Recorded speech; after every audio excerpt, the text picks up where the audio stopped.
Hello, my name is Kevin with KLM Audio. Welcome to my 11th video on the Behringer XR18 mixer and how to set up wireless microphones or instruments and in-ear monitors.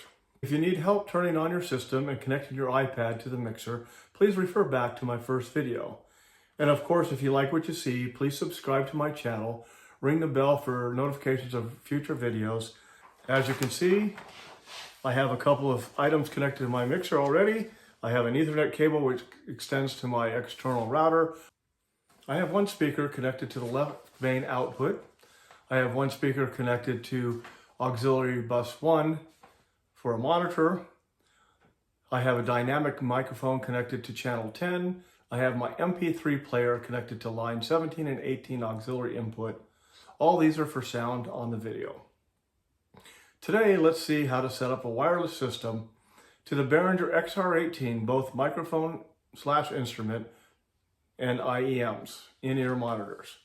I will be using the Shure SM58 wireless microphone along with the BLX4R receiver.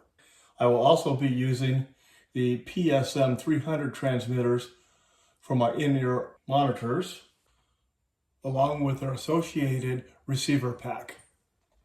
Both these are mid-level systems. There are plenty that are much cheaper and some that are a lot more expensive. As technology changes every day, it's hard to keep up. The first thing to address is the frequency that the system operates on. Choose a frequency that is best in your area of the country and one that won't conflict with your other wireless systems like in-ear monitors. Shure provides a map to show you where the optimum frequencies are. I actually made a mistake when I purchased mine equipment.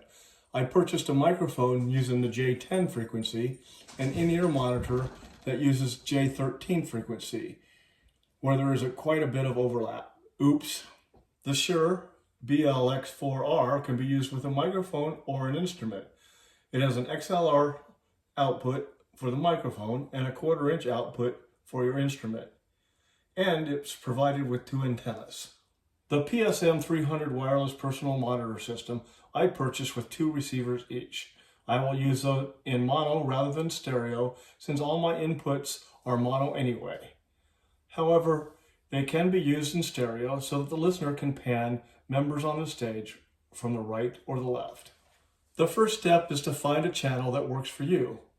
Turn off all transmitters and turn on any equipment that could cause interference during the performance. First, we will set up the wireless microphone. Here you will need a cord that has a 1/4 inch and an XLR to connect.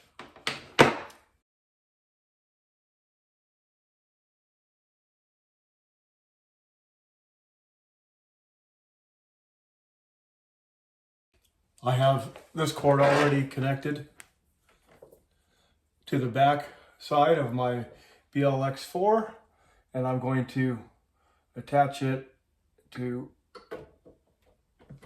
channel 9. The first thing you will do is press and release the group button on the receiver. Mine is located on my rack system. My rack is from OSP Cases. The receiver scans for the clearest group and channel. Then turn on your transmitter, i.e. the microphone, and change the group and channels to match your receiver. So here we turn it on. We get a green light. You can see that the associated receiver is lit up, and you can change the group right here in the channel. Mine's already set to group A5. Let's take a quick look at the iPad. If you need to see how to set the gain on your microphone, refer back to my second video for setting up the channel strip. Here we have it coming in on channel 9, which is my MC mic. We'll raise up to unity gain, unmute the channel, unmute the main, and slowly bring it up until we hear volume coming out of our speaker. And there you have it. We have the wireless microphone connected If you are adding a second microphone, you will want to set the second microphone to the same group but a different channel. You can do this manually. If you are setting up multiple systems, turn on all receivers on and all transmitters off. Don't get confused. The receiver for the wireless microphone is the rack and the microphone is the transmitter. For the in-ear monitors, the pack that clips to the performance belts is the receiver and the transmitter is in the rack. Set up each additional system using the appropriate sync process. Always leave each new system on before setting up an additional one, i.e., we'll leave the transmitter on for the mic we just set up. At this point, we need to connect another cable like before with a 1/4 inch coming out of our transmitter to the auxiliary port that we're going to use for that monitor.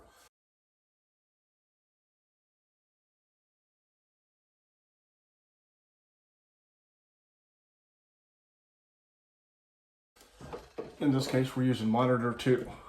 For the second one, we'll be using monitor 3, and I'll go ahead and plug that in at this time. On the back of the PSM300, there is a switch to select mono or stereo. I have selected mono. There's another switch where you can select line or auxiliary. It needs to be set for line for the mixer. And there are 2 1/4 inch outputs to connect the Behringer auxiliary buses.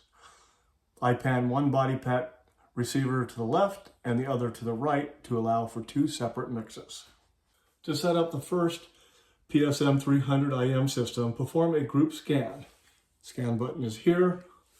Press the exit button on the body pack, or press and release the scan button on the body pack. Turn the transmitter on and press the sync button. Make sure both transmitter and receivers have the same group and channel displayed. To test your setup on the iPad, select bus 2.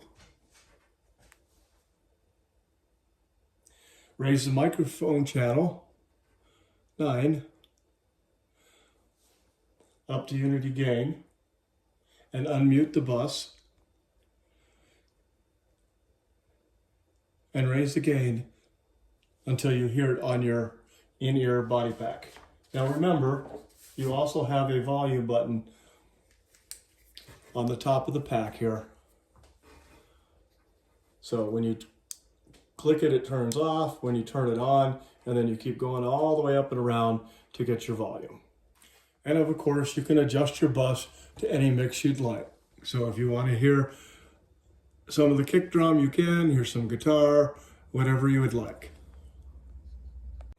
This is also a good time to test your wireless mic to make sure there's no frequency conflict. Test 1 2, test 1 2. And we're good, both are working. To add an additional IEM system, you may need to manually select the group and channel to avoid conflicts. Select the same group as your first IEM and select a different channel. Shure has set up the groups so that you can change channels and have enough separation for additional systems to operate.